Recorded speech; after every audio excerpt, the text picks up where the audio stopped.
And here's the updated method to set up international shipping for Shopify. Log into your Shopify and in this left-hand menu, click on Settings. And you directly jump into your Shopify store settings dashboard. Here in this left-hand menu, click on Shipping and Delivery. And here we can see the shipping section.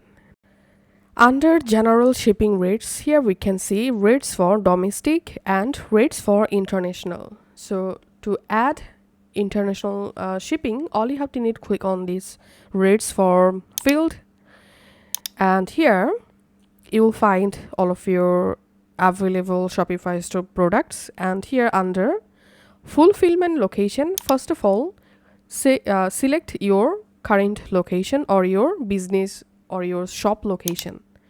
And here we can see the option international location. So click on this three dot and click on edit zone. And now here under shipping zones, you can go ahead and select more location, international location, by clicking on more countries. And now you will directly jump into this markets window. Here click on international and click on shipping. And now using this search countries, you can find out a specific country and select the country.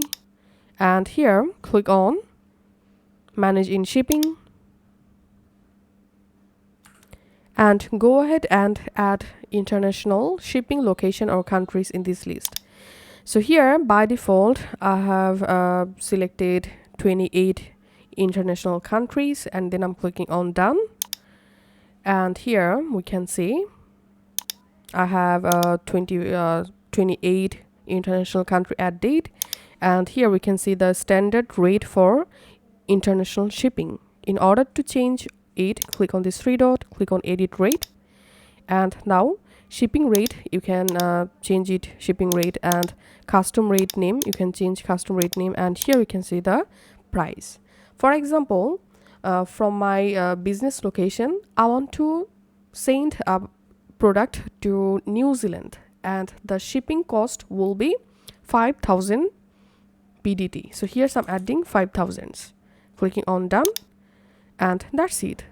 This is how we can add international shipping and shipping rate in Shopify. After changing, click on save. Thanks for watching.